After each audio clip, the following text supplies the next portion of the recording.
How do we stop being so addicted to being busy? How? So I think it is important to examine where the busyness is coming from because for a lot of us, we want to stay busy because we are afraid of what will come up if we're quiet and still. Hold on, wait a minute. Oh, go ahead and say that again and drag us one more time. Please say that again. Creating a life that is authentic, bold, and purposeful takes audacity and truth telling. It takes disruption. That is what it means to be a professional troublemaker. Professional Troublemaker is a best selling book, this podcast, and frankly, a life habit. And I'm your host, Luvvie Ajayi Jones. I'm here to bring you perspectives, deep dives, and conversations about culture, business, life, and leadership. And welcome to season 5, which I'm really excited about.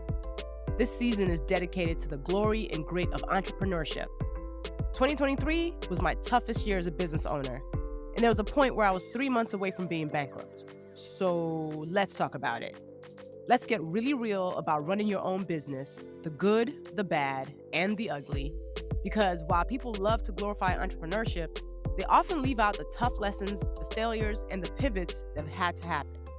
My hope after this series of episodes is that you feel more informed about what it truly takes to run a purpose-driven business. You feel less alone about all the times you messed up, and you walk away knowing what to avoid so you don't make some of the same mistakes I've made. Let's get into it. Hey, y'all. Welcome back to my series on glory and grit of entrepreneurship. Today, I am super excited to have Dr. Joy Harden Bradford join me.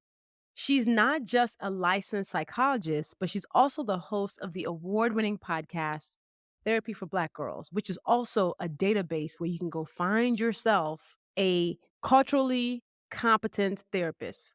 Dr. Joy is celebrated for making mental health topics accessible and engaging, especially for Black women. And her work has been featured in top publications like Oprah Daily, the New York Times, Essence. She's also an entrepreneur running her own very successful company. With her dual expertise, she's here to share some invaluable strategies on how we can maintain our mental wellness while also managing the pressures of running a business. I thought she was the right person because she's bringing to the table the therapy, the wellness, the entrepreneurship. She's the one. I said, I need to talk to Dr. Joy because not only is she a therapist, but she's also running her business. So she knows the struggles that comes with it. And so, yeah, let's dive in. Okay. Dr. Joy is in the building. How you doing? Indeed. I'm doing all right. How are you? Listen, I knew that when I was doing this season, talking about the glory and the grit of entrepreneurship, I was like, I gotta talk to Dr. Joy. Mm. Because let me tell you something right now. Entrepreneurship got hands. Got hands, serious hands. It's so funny because you shared something, I think, at the end of last year. I think as you were thinking about bringing your season back, bringing the podcast back, you talked about, like, "One day I'm gonna talk about how this has been such a difficult year for me as an entrepreneur," and I was like, "I feel like Lovey needs to come on Therapy for Black Girls to talk about this entrepreneurship," and here we are, almost like a cross episode to get into it because you are so right. Definitely, entrepreneurship is a journey that is not always super pleasant. Listen, I will come on Therapy for Black Girls anytime you want me because, yes, let's have this red table talk. Let's come to the table. Let's come to the table. And I said, Dr. Joy is the right one too, because you're running your own company and you're a licensed therapist. And I was like, you are at the intersection of what we have to talk about because what I don't think people really get into enough is how much entrepreneurship can trigger all of your traumas. Listen. So I was talking to Tish, your producer, before you got on and said, I am surprised how much my own therapy sessions have been so much about entrepreneurship. Like, I just would not have expected there would be so much like work stuff to talk about in therapy. But you are right. Like, I really feel like all of the stuff that was laying dormant, like all of the perfectionism, all of the people pleasing, all of the difficulty with authority, like, all of that stuff really gets activated in your role as an entrepreneur, and you gotta have a space to talk about it. and you gotta have a space to talk about it. So I actually want people to, for those who are not familiar with who you are, let's start by talking about you. And I mean, I'll give you, your bio, all that good stuff. But like, what made you want to become a therapist? Ooh, so I am somebody who has been very curious, although my grandmother called it nosy, Hmm. really my whole life. And so I really feel like I have grown up with just this curiosity about human behavior. I spent a lot of time on the front porch with her, kind of people watching and like paying attention to what the grown Hmm. folks were talking about. And so I really feel like my interest in humans really was stoked very early. I had an opportunity to do a psychology class in high school and just fell in Yes. love with the field. It's just fascinating. Like, there's just so much to learn about how we do the things we do and why we do the things that we do. And so I actually thought I wanted to be a professor, actually. So I went Mm. to Xavier for undergrad, and the intention was that I was going to be a psychology professor. And I had the opportunity to like shadow a professor. I was like, yeah, I actually don't think that this is going to be the thing for me. But then I had another opportunity to do an internship at an actual therapist's office and really just felt like, okay, this is much more my speed. I definitely feel like this is what I was called to do. So when did you become a therapist? What year did you get your degree? Ooh, so I graduated undergrad in 2000, and then I did my master's degree in 2001. Ooh, so I graduated with my PhD in 2006. So I guess that would be the year where I was kinda still working, like, under somebody else's license, but I Yeah. had completely finished, like, all of the requirements to get my degree in 2006. Got you. So, fun fact, I also took a psychology class my senior year of high school. I fell in love with psychology. So, when I started college, my major was psychology pre med because I thought I wanted to be a doctor. But when I dropped my pre med major, I kept the psych because I loved it still. And my plan was to go to grad school and get my degree in industrial organizational psychology. Ooh. I ain't never do it, but my bachelor's of science is in psychology with a minor in sociology. So like the love of like how human behavior dictates how we're moving. I feel you on that. So yeah, felt, Mhm. felt. Yes, yes. Okay. And like statistics for psych majors beat my ass, but it's fine. Yeah, that was the part I did not love so much. I was like, why do I do math when I want to do psych? Why we guys even do math? Okay. It's the math was not math and back then for me either. Right, right. So you started practicing psychology. I'm not like therapy. You're like a practicing therapist. Mhm. Yep. How did therapies for black girls came to be? Because in the last 4 years, that platform has exploded. How did that come to be? So, I really feel like I was doing therapy for Black girls before I ever came up with the name therapy for Black girls. So, Hmm. my first jobs after grad school were college counseling center positions. So, that is my background is college student mental health. So I've been on the campuses of several different colleges across the country working as a psychologist for the students. And so on all of those campuses, I would run groups for the Black women students because we know all the stats and the history around stigma related to mental health. And so Black women were not typically coming to the counseling center at the same rate as their peers.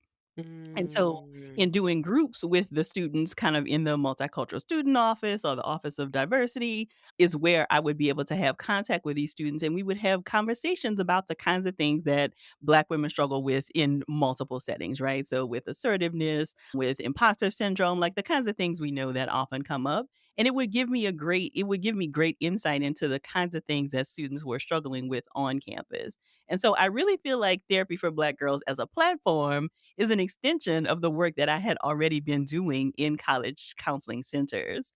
So I Mm. started Therapy for Black Girls in 2014 as a blog.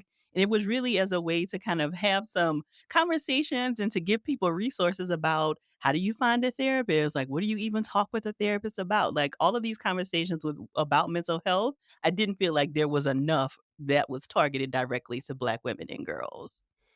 Oh, I didn't know you started as a blog in 2014. Okay, come on, OG. Yes. Yes. Yes. Okay. Shout out. That is so cool. Mhm. But when did it become a platform? Because all of a sudden, I started hearing about therapy for black girls. everywhere. So I think that this is an important part to highlight too. So I started in 2014, but the directory in the podcast I did not add until 2017. So I think that's important to pay attention to. Like you're saying, like in the last 4 or 5 years, I heard it pop. But we are almost about to celebrate our 10-year anniversary later this year. And so, that is it. Entrepreneurship is the long game, right? It is something that sometimes you will be doing for some time before you even see it kinda take off in these ways. So explain to us what Therapy for Black Girls, what the platform, the app is. Mhm. So it is really designed to make mental health more relevant and accessible for Black women and girls. That's our entire mission. We do that in a couple of different ways. So people sometimes know us from the podcast. So we have a weekly podcast that comes out every Wednesday talking about all kinds of different topics. So how do you take care of yourself as an entrepreneur? Imposter syndrome. One of the most recent episodes we did was about shedding the shoulds. So all of the Mm. shoulds that we have as Black women, right? Like I should be a better mom, I should be a better boss, all of these things. So we have those kinds of conversations on the podcast that really help people to, kind of pay attention to what's going on with their mental health. We also have the therapist directory, which I think is how a lot of people find our work is Yes. that they are Yes. looking for a therapist and somebody says, "Hey, have you heard of Therapy for Black Girls?" So we have a therapist directory that has over 6,000 therapists across the country and in Canada who love doing great clinical work with Black women and girls. So it is an incredible opportunity for people to tap into a pool of Black women therapists, mostly Black women therapists, if they are looking for some additional support. And we also have a smaller community called the Sister Circle, which is an opportunity for people to connect one another and really support one another. We have lots of fun events. So it's really kind of like a support community in the Sister Circle. Y'all, Therapy for Black Girls is doing the Lord's work because I think one of the biggest pieces of stigma around going to therapy is people being like, well, will I be safe with my therapist? And I'm like, look, I prefer my therapist to look like me. I've had a therapist for a second who did not look like me, was fine, but I prefer my therapist to look like me. So, y'all, check out Therapy for Black Girls, check out the podcast. It is everything.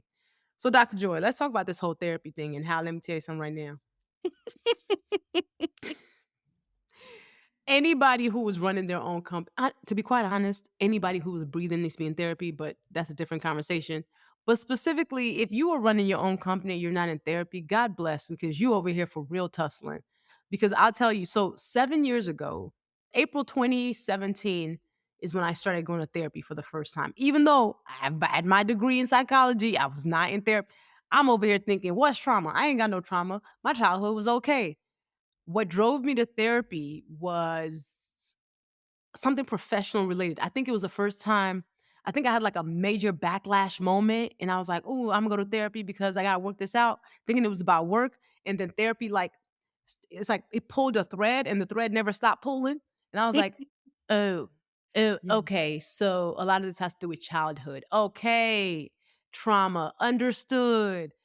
And it literally there's like a meme that shows like all this luggage on a wheel, and it's like when you first start going to therapy for one thing, and then all the baggage just starts rolling in.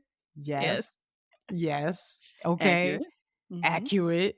So, because the reason why for me 2023 was really difficult outside of business tanking was how much it triggered and traumatized me on like a cellular level, how much work brings to the surface worthiness issues, our self sacrificing issues, the ways in which we bring childhood not enoughness into a room, into a meeting, the ways in which people's behavior around us will reflect something to us that tells us something that we got to work on.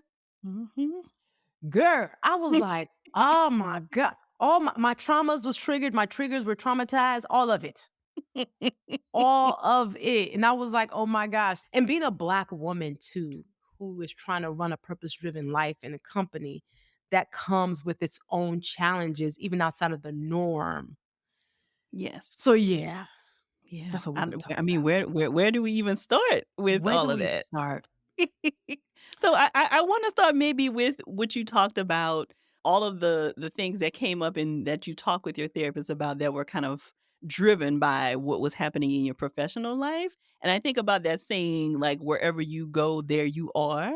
And so I Mhm. think we think that we can kind of compartmentalize these pieces of ourselves and that like they will not intersect, but we are always all of us, even if we don't see it.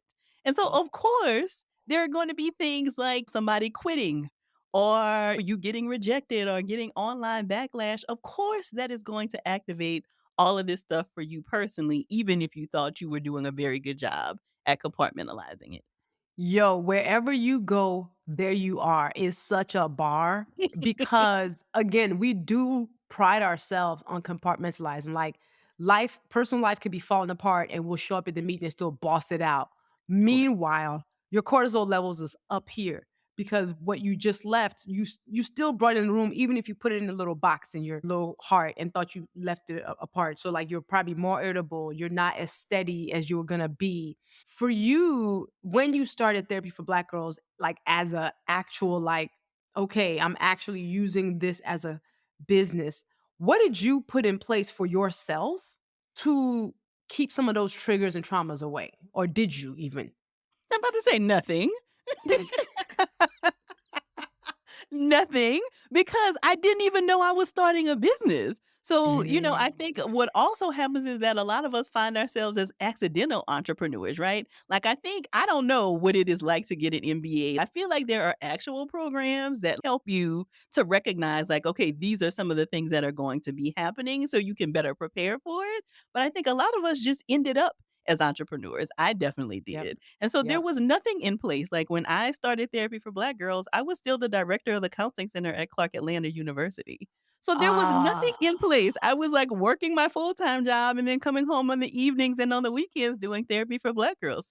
So there was nothing in place, no boundaries, no nothing, just out here with vibes.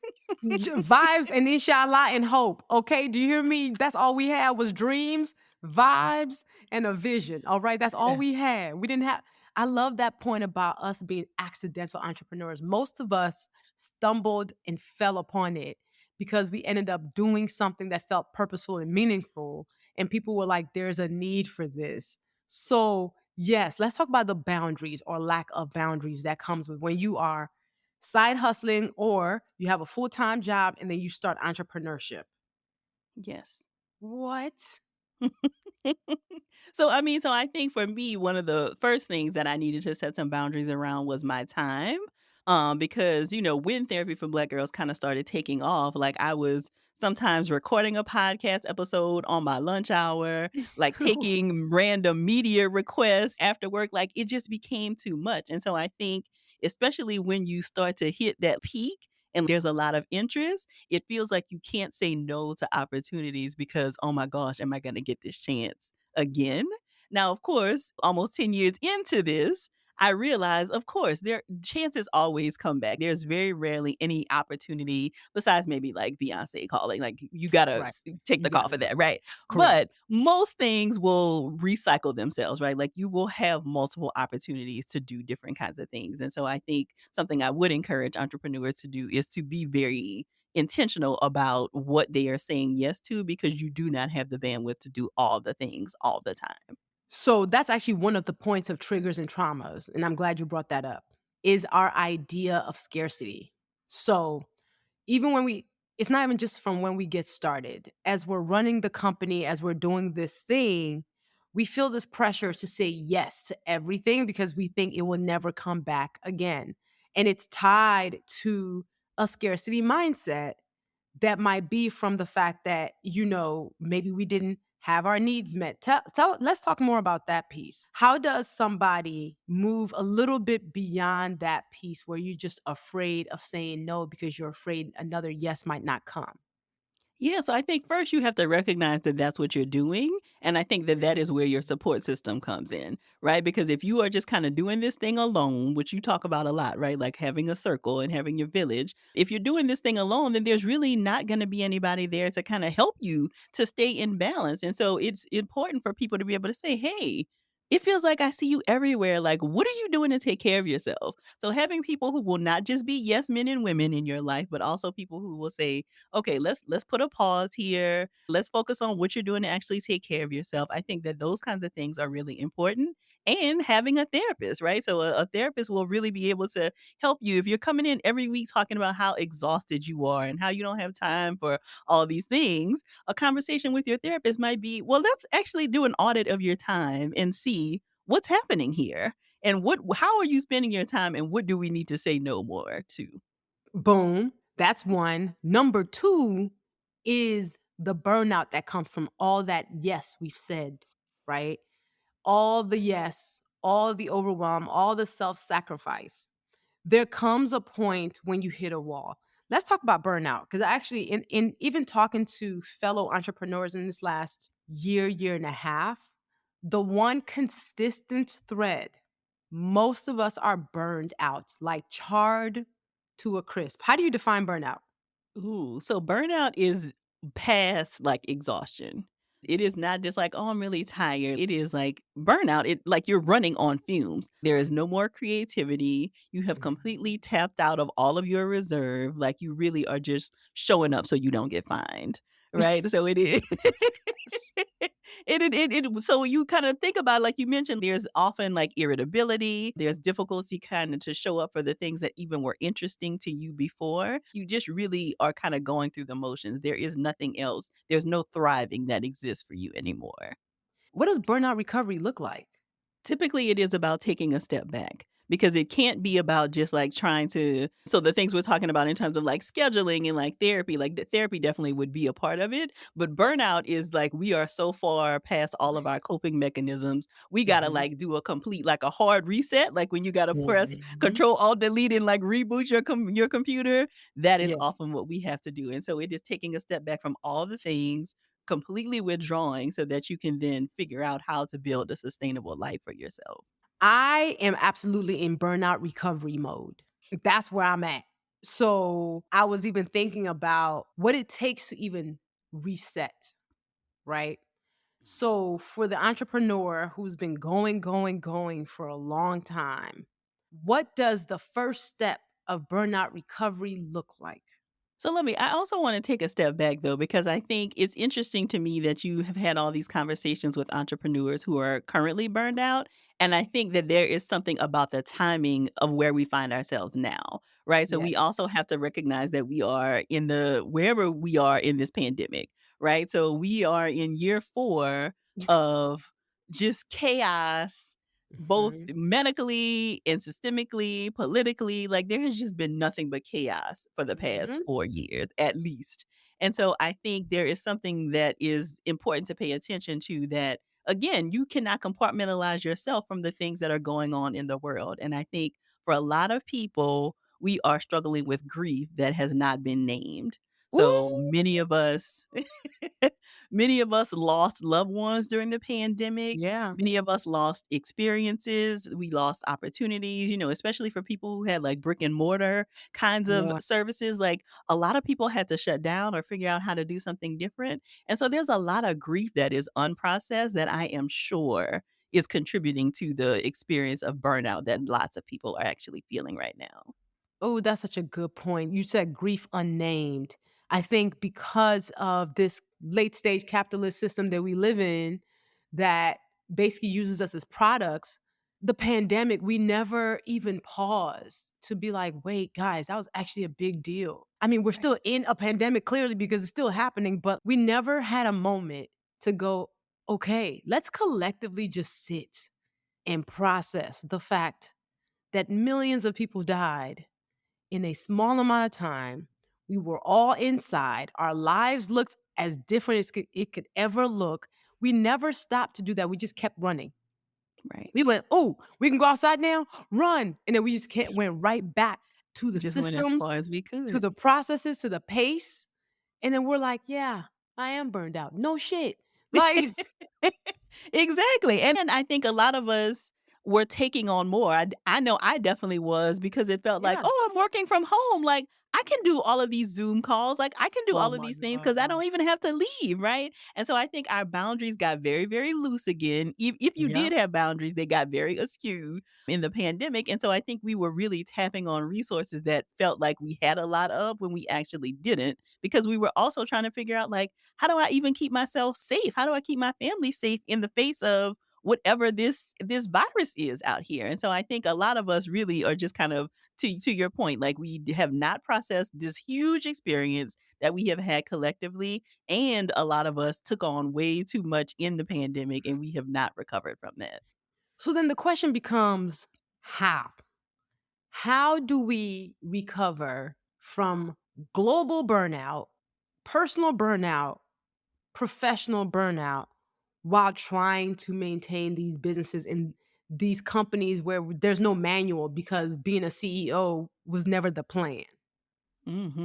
So I think one is huge for us to be talking about it, right? So I think Yeah. when you pose those kinds of conversations on your Instagram, or when we are having these kinds of conversations in our CEO circles, it's really important to be able to just name this thing, because I think a lot of us experience stuff and we don't even realize, like, we're not the only ones who are feeling that way. And so I think even having the conversations allows people to recognize, oh my gosh, like, I do need to slow down. I am also feeling this way, and I think it is an opportunity for us to reprioritize our values. So if Come you on. realize you are feeling this way, if you don't want to continue, what kinds of things need to change in your business, in your life, for you to have something very different? And so I think what I have done, I have called 2024 in therapy for Black girls our foundational year. Because again, I feel like it took off so quickly. I feel like I have been chasing the Mhm. business in a lot of ways to Mhm. try to, like, put structure in that it never had.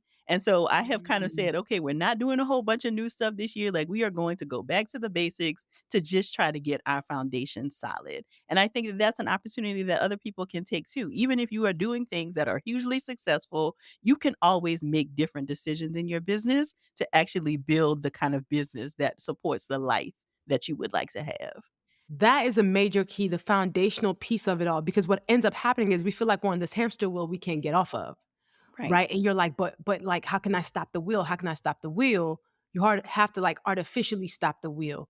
Like, or sometimes the wheel will stop for you because your body shuts down. Or, Right. like, I have, like, 3 weeks where I was just like, I could not I could barely function. And I was like, "Oh, okay, yeah, mhm. That is that is proof that I gotta kind of, like, the wheel is being stopped for me." So, back to that foundational piece. So, when I posted that piece about, like, 2023 being the hardest year of business, the responses I got, Dr. Joy, Mhm. that thing probably had 1,000 comments. I was getting text messages from people who were like, "Girl, you too?" Like, I thought it was just me. And it even drove home the idea of how we are operating so much in silos. Meanwhile, we're all in the same tussle.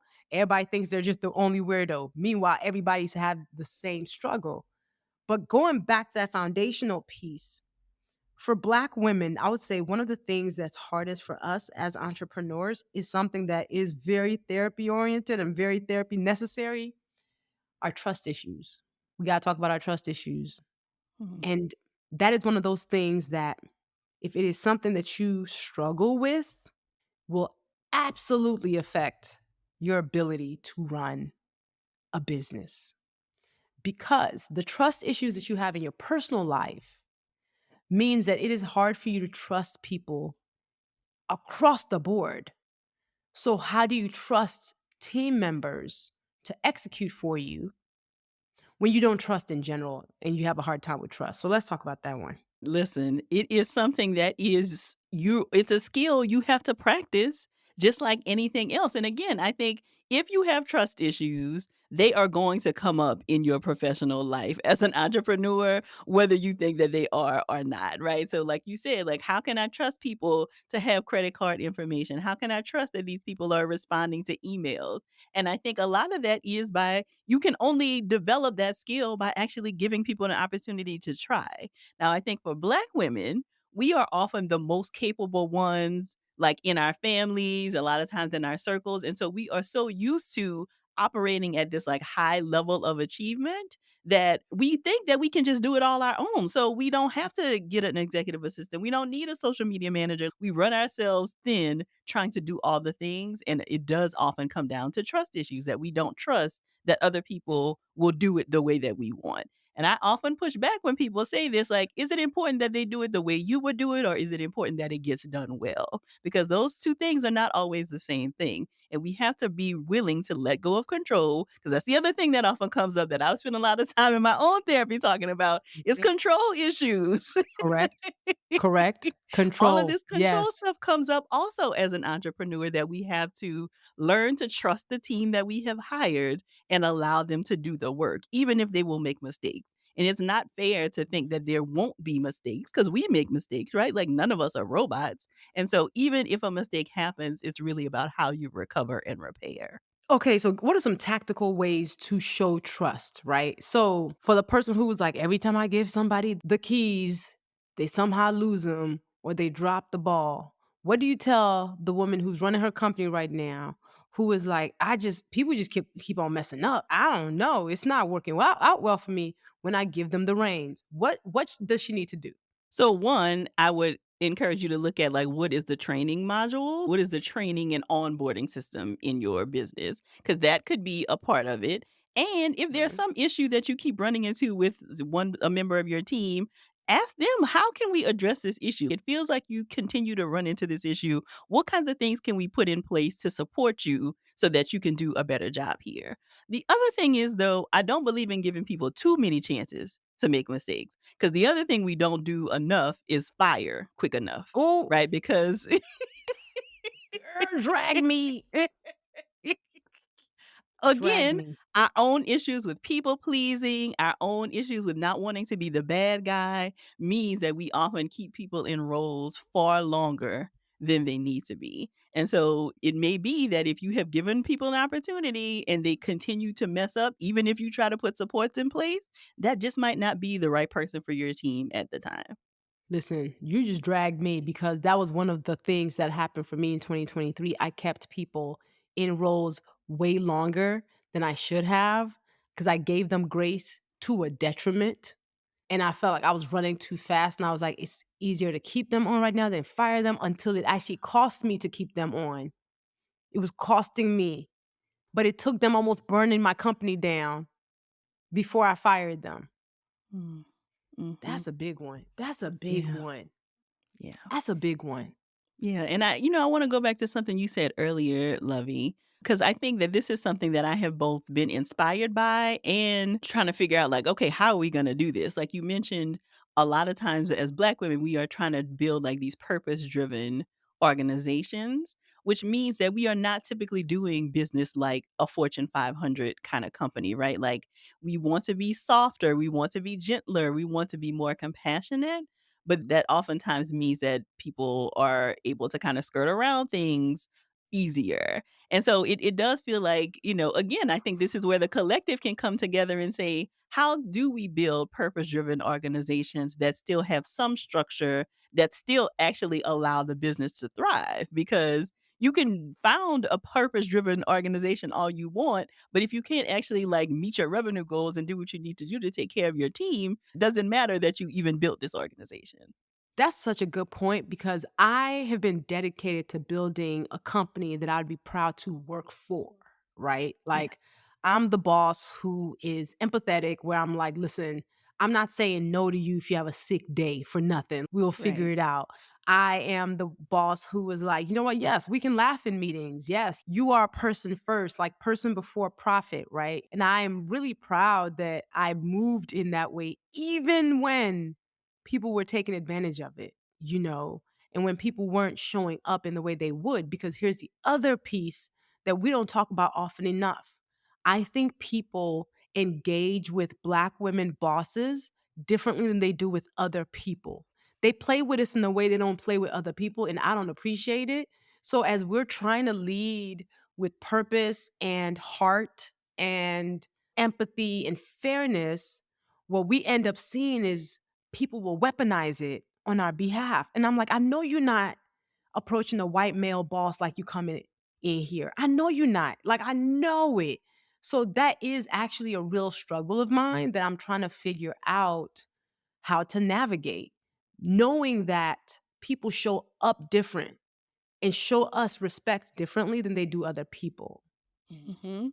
And I think that this is one of those places where we will sometimes have to have difficult, awkward conversations, right? So when you Mhm. notice a team member moving in that way, are you just kind of thinking it and saying, like, I know they're not doing this with a white man? Or are you actually having the conversation? Because I think that that is difficult for us too. Especially, I think, as Black women, like, I think we tend to hire a lot of other Black women. And so sometimes that can feel really weird to like have this, like, okay, you're not kind of holding your weight kind of conversation, but that's actually what's needed as an entrepreneur. And so that's another skill that I think we have to develop is to have sometimes difficult conversations. And I think that there's a way that you can have it compassionately, but at the end of the day, the work still has to get done. And so again, what kinds of Yeah. things do we need to have in place for you to be most successful in this role? Well, so that conversation around, I know you wouldn't approach a white boss like that. Here's why it's difficult to have, because it feels emotional, right? It feels emotional. So you're like, am I right to say this? Because it feels like an emotionally charged statement and accusation to somebody that is not necessarily quantifiable. You just know because you know. Well, that's what I'm saying, like, I wouldn't approach it as, "I know you wouldn't treat a white man like this." Like, that's not the conversation you wanna have, even if that is your working hypothesis. What you want to go to the team member with is, "Hey, I've noticed these many emails have gone unreplied to," or, "I've noticed that all of these Yeah. files are missing," right? Like, you want to actually lead with the evidence and then talk about how can I best support you. Yes, that I mean, good point. A part of me Yes. wanted to be like, "Ma'am, now you know you're being trifling. Okay, you are being raggedy and janky. Please get it together. Right, Okay, no. get it together. This is not honoring who you say you are." And I think for us as Black women too, because we're so hypersensitive to the all the different things that people already project at us. But here's what I'm starting to think. Right? Correct me if I'm wrong. I actually think we need to stop being hypersensitive to these projections. I think we need to recognize that these projections are just what it is, projections. But in us trying to overcompensate to not being seen as somebody who's affirming the projection, I think we kind of leave ourselves behind and it's unfair. And it's kind of an unfair expectation to also take on. So, like, what does it look like for us to navigate all those ways in which people might want to, stereotype us and just be like, you know what? It is what it is. Mhm. Yeah, I think that there is some truth to that, but I think we also have to remember, like, we have to be in touch with reality, right? And so if you are a Black woman running a business and a team of mostly other Black women, like, you do have to be sensitive, I think, to the context in which we all exist. But I think that there can be conversations as a team, like, what kind of culture are you building around how do we all honor each other in the best possible ways as a part of this company? Right? And then get people on board with figuring out, okay, these are our guidelines about how we talk to one another. These are our guidelines about how we ask for help. I think that there are things that we can do that still honor, like, okay, we know we're all Black women here without like feeding into the stereotypes. Facts. So then another issue that I think comes up for a lot of Black women who are in power positions and just a lot of Black women in general is our hangups around asking for help. I call it the ask wound. And Mhm. I think we all have the ask wound, which is ultimately there's been a time where you finally decide to ask for help, and either somebody didn't do the thing you asked, or they threw it back in your face, or they made you feel bad for asking for help. And you remember that one time, and now you do not ask for help, and you think, I just need to do it myself. How do we fix this ask wound? Because in business, it's killing us. Yeah, so let me honestly, you have helped me a lot with this. One of your favorite things to share is let my helpers find me. And I Yeah. feel like that is something I really hold on to because as Black women, there have been a lot of instances where we have asked for things and people didn't show up for us. And we're always showing up for other people. And so it can be really, really hard and it's very vulnerable to ask for people to do something for you. But I think when you give people the opportunity to show up for you, what you will find is that you don't have to always have the story of people not actually showing up. Sometimes people do actually show up in very, very big ways. And so what I tell people is Yes. that you deserve the opportunity to have a different narrative. You deserve the opportunity to have this story rewritten for yourself. So if all the time you were asking and nobody said no, that doesn't mean you stop asking. That means maybe you find different people to ask. And so asking a Come on. different set of people, finding other people to hire for your team, people who just run with the ball without you even having to ask, I think really allows you to see, like, okay, this was something that was a part of my history, but I now see that there are other people that will actually show up for me. Yes, and that is a healing thing. I will tell you, Dr. Joy, being a published author has helped to heal a lot of my ask wound. And here's why. So, when my first book was coming out, and I knew that my first book was not considered a big book, and I knew that I barely got the book deal because 11 publishers said no, I was like, yo, I gotta make this book a success because if I can make it a success, it will make somebody else's life easier. And at that point, I was team, I don't ask nobody for help. But I knew that for this book to be successful, I needed to ask everybody I knew for help. Hey, do you know this person? Can you call them for me? Hey, can you buy a book? Hey, can you introduce me to this person? Hey, can you buy 3 books? I knew. So I literally had to be like, oh, I know this is killing me to ask. I know it is killing me to ask, but I'm gonna have to ask. And I forced myself and I pushed myself past all my discomfort of asking. It was killing me every day. But when I tell you, most people I asked for something said yes. I would ask and I would be all nervous, like, oh, fine, let me ask them. And they'll be like, oh my God, yes. They will say easy yeses to me. And when my book came out and hit the Times list, it was because of all the yeses I got. It was because of all the people who were like, "We were just waiting. What do you need from us?" And Right. how they showed up to me and showed up for me and showed up with me healed something in me that I couldn't even quantify because it was like a all the people who had said no to me ever before did not even amount to 8% of the people who said yes. And it really taught me that the stories that we tell ourselves about people are often not true. The stories that we have taken on, the narratives that we have said are facts, are not true, and people are just waiting. So every time I have to launch a book, I have to ask for bigger things. And each time it makes me uncomfortable, but each time people say yes. I think it's such a humbling and generous thing to do. And so if you're listening to this and you're somebody who I have trouble asking, I'm telling you, give people a chance to show you different. Give people a chance to heal that part of you that is convinced that you don't deserve help and there's no help for you.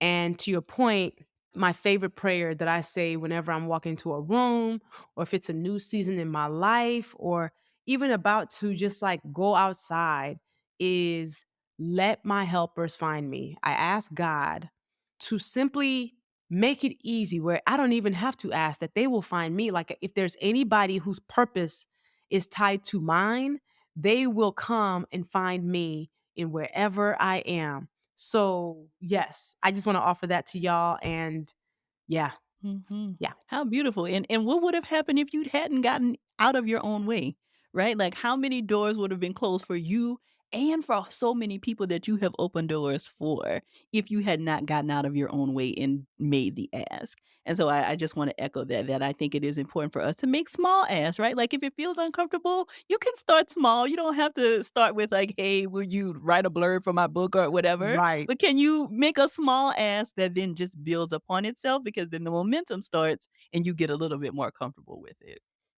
And here's the thing is the relationships also matter, right? Who you're asking to your point. If you've asked some people and they said no, maybe you just seem to ask the wrong people or people who you haven't deposited enough into withdraw from. Okay, Yes. so if you're getting no's, maybe you haven't deposited. I'll get random people DMing me random things for me to do for them, and I've never heard about them before, never heard from them before. No, it's gonna be a no from me. But if they went and asked somebody else who they've already been in a relationship with, that's a powerful thing that can get them the yes. So The other thing that I think we should talk about is because Black women are excellent in so many ways, I think we have artificially high standards. So in business, when we bring that in there, I know I do. I know my standards are high. I know it. I'm working on it. How do we adjust for everybody else's baseline when I have to tell you we are excellent in so many ways? How can we adjust? Yeah, I think that that again requires us to be realistic with our expectations and knowing that about ourselves, right? So that you can give people grace. Now, I think that there is like, okay, this is my standard and this is Mhm, what's acceptable. And I think for Black mhm. girls, we're like, acceptable, like that's not, it's not even a part of my lingo, right? But sometimes like enough is enough. And so I think you have Mhm. to also think about what is this standard of excellence always doing to you, your business, and the culture that you are trying to set up as a part of your business. And if it is running everybody ragged, people are angry, they don't want to show up on the Zoom, they don't want to show up in the office, is it actually worth it, right? Or is it better to build something that is great and excellent sometimes, right? Again, because I think we have to give our businesses grace also, right? Like we are not Fortune 500 companies. And so if we are trying to compare ourselves to them, then we are already going to be losing because we actually cannot compete with that kind of a structure. That's real. But I also think it starts with giving ourselves grace first. Our inability to give ourselves grace reflects in ways we can't give others grace. So, what does self compassion look like? How do we practice it more? Yeah. So the easiest way, I mean, easy as in I can share, is talking to yourself the same way you would talk to a best friend. So typically, when our Mm. best friend makes a mistake, we don't say, "You're so stupid. You never do anything right. Like, I can't stand you." But sometimes, if we look in the mirror, our self talk is super, super critical. And a lot of that goes back to our childhoods as well. If you really Yeah. examine it, the messages and the little voice in our head is often somebody in our early life who was super critical of us. And so Ooh, really taking time to like stop yourself when you find yourself being super critical of yourself and saying, "Hey, I'm human too. Sometimes we make mistakes." Right? So if you can kind of get into the practice of talking to yourself kinder, more gentler, then that typically can go a long way in being more compassionate with yourself. a tip that a guest of this podcast gave, Debbie Brown, she said she started putting a picture of her at a young age around her. So then she would look at that picture in the moments where she felt hypercritical and go, wait a minute, that's who I'm looking at. How will I talk to them? How will I give them grace? I was saying that when my first children's book came out last year, Little Troublemaker Makes a Mess, I realized that it was me like reparenting myself and giving myself the words and the grace that I probably didn't get. And it's teaching adult me in real time that same type of kindness to myself. So I'm kind of like, you know what? Maybe all of us just need to write letters. You don't got to write a book. Maybe write a letter to inner you, like 7-year-old you, and then just read those letters in the moments when you're mad at yourself. Mhm. And isn't that beautiful that we always have a chance to kinda get a do-over, right? Because I think that that's the other Yes. part that is often difficult for people is that you feel like these things happen to me, and so where do I go? But there is Mhm. a process where you can be kinder and gentler to little you that is now evolved into grown-up you, right? And so we always have a chance to do things differently. We always have a chance for people to show up for us in ways that typically they have not. And I think it's staying open to the fact that these things can happen that is really a measure of success. And the little you that you need to talk to is the one that was running that meeting who popped off. I was talking to my therapist one day, and she was like, "You do know 11-year-old you is the one who ran that meeting." I was like, "What you mean?" I was like, "What you mean?" She was like, "Yeah, she was running the show. It wasn't grown up you." And I was like, "Well, Mm. damn. Okay. Okay. Drag me. All right." She was like, "You gotta move little you out the way." And I was like, "Dang, Yeah. that's a word." But even Mhm. thinking about how my year unfolded, I was like, man, there came a point where they had triggered me to little me. Yeah. Where I feel like little me was like, well, y'all took my candy. And then you're just in survival mode, right? Like, you are operating just kinda like trying to get through the days as opposed to like, "Okay, how am I rational? How am I composed?" Like, when you get to that stage, you are just really kinda trying to survive and fight for your life. Fight for your life. You are in the tussle, Lord. You are in the tussle. And I'm just like, yo, it's just a whole bunch of little versions of us running these companies, these multi-million dollar companies, these whatever these awards that we're getting. Ultimately, it comes down to how we feel supported, how we feel seen, heard, and all of that stuff. And I think for all of us who struggled last year, imagine little you being scared that you're about to be broke and not have a house again. Right. Right? So to your point of going back to the foundation for your own company, being like, everybody pause everything. This is what we're gonna do. For me, we're also there. Like my company, our priorities right now are two things: foundational systems, so making sure that our systems are efficient, that our files are organized, and then two, our book academy, teaching other people how to be successfully published authors. And we said anything that's not in that realm, deprioritize. Just leave it. Because oftentimes we're doing 17 things at once. We're doing eight and we're wondering why we can't focus on one. Well, we're also going back down to the basics, like get focused, get clear. Yeah, that's another struggle I think entrepreneurs have is because we are typically so creative that there's all these things that, like, are very interesting, but you can write those down and, like, come back to them later. Like, you don't have to do all the things at once. Every idea is not for right now. Yes. Some of them is for 1 year, 5 years, 10 years. So then I would say one of the other critical pieces, how do we stop being so addicted to being busy? How? So I think it is important to examine where the busyness is coming from because for a lot of us, we want to stay busy because we are afraid of what will come up if we're quiet and still. Hold on, wait a minute.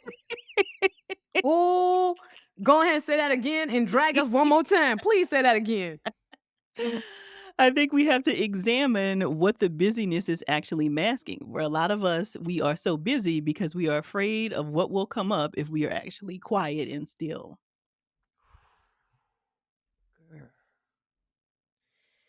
Wow.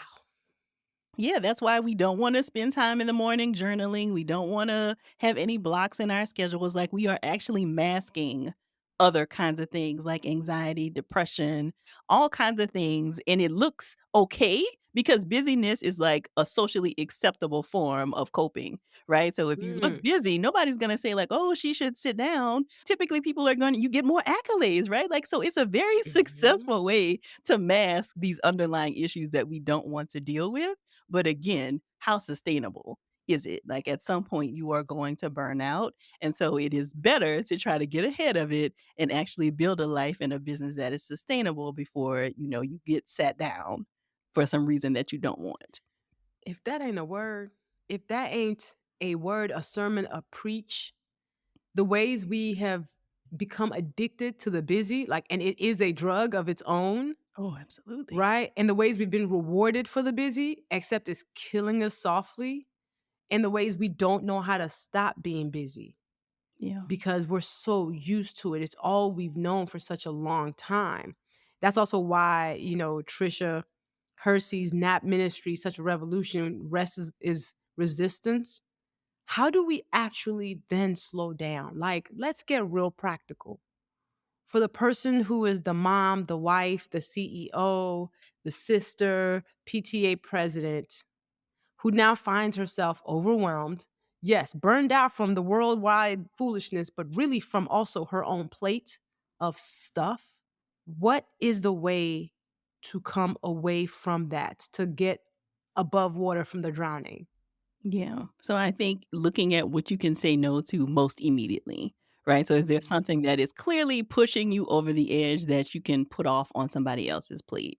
I think also having very hard boundaries with your schedule. So after 5 o'clock, you are not taking calls, you're not checking email. One of the other ways that I think that is easy for people to kind of disengage with this busyness is to take email off their phones or to have a different phone that is just for work and then your phone, your personal phone is for other things. Because I think that that is kind of the gateway for a lot of us. Like, because we have these little devices that are always with us, work never really stops. And so if you are struggling in this way, I think taking email off your phone or having it as a separate device is really important. And then working with a therapist to really do some of this auditing of your schedule and to look at what is the busyness masking for you. So is it people pleasing? Is it anxiety? Like, what is actually going on for you that you feel like if you are still, something's going to happen? I think really you need to dig into the deeper issues. Because if you do all the practical things without actually figuring out how you got there, in 6 months you're just gonna find yourself there again. So you got to get to the underlying issue.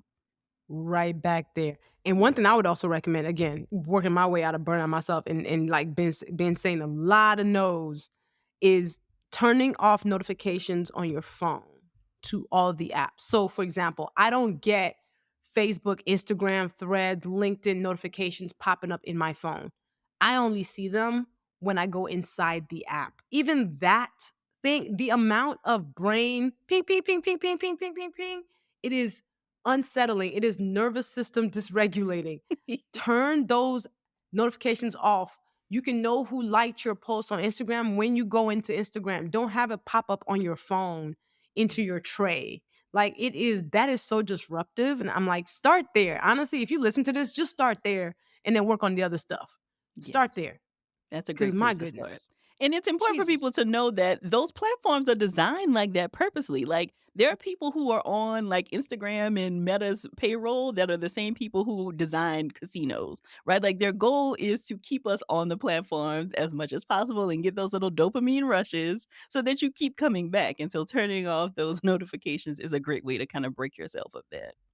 And sometimes I just disappear off social media. I'm not one of those who's like, I'm gonna be gone for the next 2 weeks. I literally just be disappearing and people don't hear from me for 2 weeks and I pop back up like, how y'all doing? like, I'm like, how y'all doing today? Yes, I need to take my break. So when I say burnout recovery, I am actively looking at my habits. I'm looking at all the different ways in which I've set up my day that are not setting me up for success. So I am slower to respond to people. I am like missing some things. I'm like, well, you know what? It's gonna have to wait. And really trying to think about how can the company that I'm running support the life that I want to design and live, as opposed to me being a handcuffs to the company and having it be a part of my stressors. So that's the space I'm in, especially after last year. And I think since so many of us also experience a rough year, we should all probably be in the same type of audit mode. Yes, We we should all absolutely be should. currently auditing how we're moving every single day that is keeping us attached to this like high cortisol life that we live in. And what a beautiful gift that is for you to offer your audience, right? Because I think we sometimes take for granted what us modeling that does for other people, right? So if Mm. somebody like Lovey can say, I'm taking a step back, y'all not gonna see me on social. It does serve as a possibility model for other people to say, huh, I hadn't thought I could do that, or maybe I should reconsider. And so I think it's just so important to have these conversations and to model this for other people. Listen, I took the whole month of January off social. Nobody heard from me. There was no announcements. There was no, they just didn't hear from me online. And I'm like, look, we all in our own little corners. I'm considering this healing season because I think it's all tied. Like, and I think having a year like 2023 that was tough for so many of us is an instruction and a warning. It's a warning. Like, for me to go through that year and just be like, well, everything should be just like it was, would be goofy. So Yeah. I actually think it is a warning for all of us to kind of recalibrate and reset our systems, our goals, our visions for ourselves, and figure out what is important and how can you do it in a way that does not disrupt your peace, because it can if you're not careful. Mhm. Absolutely. So, if there is something that you can offer us that you are doing different in 2024, what is that, Dr. Joy? Ooh, I won't say that it's different for 2024, but it is something that it's the thing that has been most successful for me in terms of protecting my own boundaries, and that is Mhm. not being the one responding to emails. So I think having like a layer of people, so whatever that looks like for you, an executive assistant, your cousin, like having somebody who is like corresponding with people on your behalf has been the change maker in my business because it just there's so much, like, there's an unending flow of people needing something, and so I think having somebody else be the buffer between that and you has made a difference for me. I'm so glad you said that. I saw a thread on Threads of people being like, "I'm a solopreneur. I don't need an executive assistant." I'm sitting here like, so when you're sleeping or when you're on vacation or when you just don't got it, all business stops because what now? That's not a flex. It's not a flex. Here's the thing, being a village of one is not a flex. Families of one don't exist. Empires of one don't exist. Teams of one do not exist. You are not a CEO if you don't have anybody to manage. And I believe that. But ultimately, it just means that we are passing on some of our responsibilities so we don't sit under all that weight all the time. So I'm so glad you said that. Like, at the minimum, if you are listening to this and you have your own business, if you don't take nothing away from this conversation, find a virtual assistant. I don't care if you're only paying them for 5 hours a week. Find somebody that you can hand something over to so you don't have to do it. Please. That's a great way of you starting that asking practice, right? Like, you are starting small by asking Yeah. your virtual assistant to do these things. I will have links in the show notes of places where y'all can go to find virtual assistants that are literally project basis, like literally week by week. You ain't gotta commit no long term nothing. If you don't want to use them next week, you ain't gotta use them next week. Just check the show notes and we will include some links. But I need us all to do that because my goal for all of us as we're running these purpose driven businesses is that we can do it while maintaining our peace and sanity. Yes, absolutely. Dr. Joy, you are amazing. Thank you for joining me. Anytime. This was definitely a confessional, a therapy session, a campfire, and we needed it. Indeed. Thank you for having me. If you dig what you just heard and want to make sure you don't miss another episode of Professional Troublemaker, subscribe on Apple Podcast, Spotify, or wherever you get your podcast fix. And leave a review. Let the folks know this is valuable content. You can follow me at Luvvie everywhere on social media, Luvvie. And if you love this podcast, you'll love my newsletter, The Love Letter, LUVVLETTER.com. That's where you go sign up, and it's my weekly note on all things culture, business, and leadership. Tap in all over and talk to you on the next episode.